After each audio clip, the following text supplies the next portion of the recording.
Jessica Patel एक 34-ईयर-ओल्ड young, bright and ambitious woman थी। उसका जन्म और परवरिश यूके के लीड्स में ही हुआ था। जेसिका एक इंडियन गुजराती फैमिली से थी, जहां संस्कार और शादी के रिश्ते को बहुत सीरियसली लिया जाता था। वो एक क्वालिफाइड फार्मासिस्ट थी और उसने अपने हस्बैंड मितेश पटेल के साथ मिलकर एक फार्मेसी चलाना शुरू किया था, Roman road pharmacy.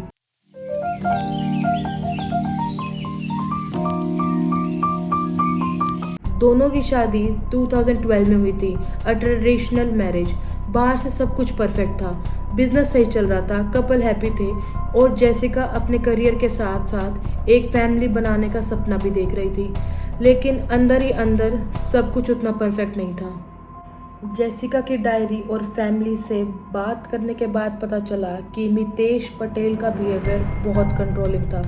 Jessica emotionally manipulate होती थी and Mitesh often belittled her, restrict करता था और उसके डिसीजंस को कंट्रोल करता था, बिजनेस से लेकर पर्सनल लाइफ तक। जेसिका आईवीएफ ट्रीटमेंट के थ्रू मां बनने की कोशिश कर रही थी, लेकिन मितेश हमेशा अनइंटरेस्टेड शो करता था। जेसिका की क्लोज फैमिली और फ्रेंड्स के according she was struggling silently in the marriage, लेकिन डाइवोर्स लेना अपनी फैमिली बैकग्राउंड की वजह से वो बिल्कुल भी सोच नहीं पा रही थी। जेसिका को लगता था कि मितेश उससे बिल्कुल भी प्यार नहीं करता और ये उसका शक नहीं था, ये बिल्कुल सच था।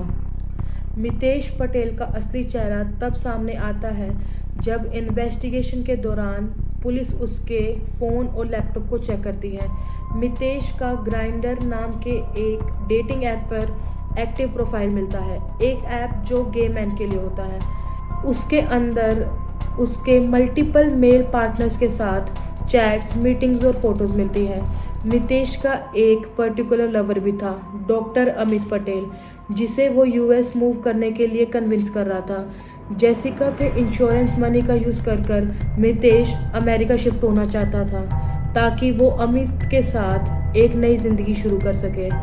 जेसिका को ये बातें पता थी और उसने मितेश को मल्टीपल टाइम्स कन्फ्रंट भी किया था। 14 मई 2018 वो दिन था जेसिका पटेल का आखिरी दिन।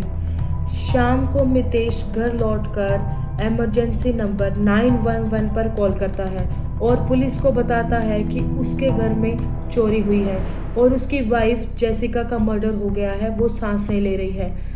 जेसिका की बॉडी उसके घर के बेडरूम में मिलती है। उसके गले में एक केबल का निशान होता है और उसके रूम में सब कुछ अपसाइड डाउन दिखाया होता है, कि जैसे कि दिखाने की कोशिश की गई हो कि कोई चोरी करने आया था, पर पुलिस को इमीडिएटली शक होता है। पुलिस ने जब घर के सीसीटीवी कैमरास को चेक किया तो शॉकिंग ट्रुथ सामने आता है।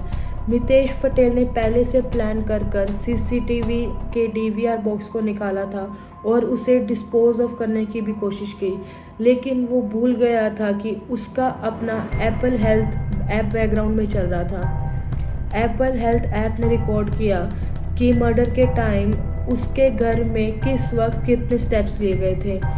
उसके स्टेप काउंट, मूवमेंट और टाइम रिकॉर्डिंग के हिसाब से मितेश घर के अंदर ही था और उसने ही जेसिका को मारा था।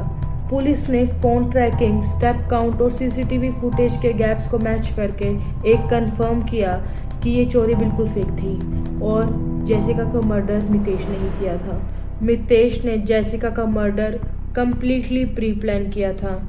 उसने एक केबल के साथ जेसिका का गला घोंटकर उसे मारा और उसके बाद घर को रैंसैक किया जिससे वो चोरी लगे। उसने जेसिका का आईफोन उठाया और अपने क्लिनिक में जाकर उसे डिस्पोज ऑफ करने की कोशिश की।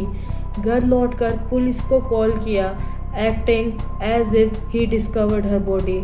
मितेश ने सोचा था कि वो सबको फूल बना देगा और 2 मिलियन की लाइफ इंश्योरेंस पॉलिसी को कैश करेगा और यूएस शिफ्ट हो जाएगा डॉक्टर अमित पटेल के साथ, लेकिन सच छुप नहीं पाया। जेसिका का मर्डर केस कोर्ट में गया, जहां प्रोसिक्यूशन ने सारे digital evidence, step count, Google searches, grinder chat और जेसिका की डायरी कोर्ट में पेश की। जेसिका की डायरी में क्लियरली लिखा था कि मितेश मुझसे प्यार नहीं करता, उसका मन कहीं और है और वो शायद चाहता है कि मैं मर जाऊं। 2018 के एंड में मितेश पटेल को ज्यूरी ने गिल्टी डिक्लेयर किया और उसे लाइफ इम्प्रिजनमेंट की सज़ा मिली with minimum 30 years before parole. एक लविंग हस्बैंड जो एक हैप्पी मैरिड लाइफ का ड्रामा कर रहा था, उसने अपने ही हाथों से अपनी बीवी का गला घोट दिया, सिर्फ इसलिए क्योंकि उसका प्लान था इंश्योरेंस के पैसों के साथ नई ज़िंदगी किसी और के साथ शुरू करने का।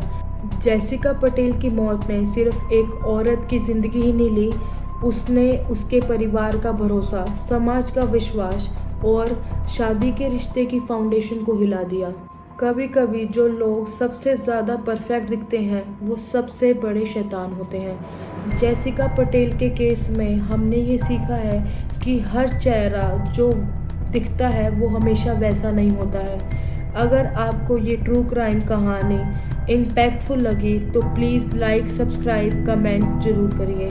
मिलते हैं अगले एपिसोड में एक और सच, एक और क्राइम और एक चिलिंग कहानी के साथ।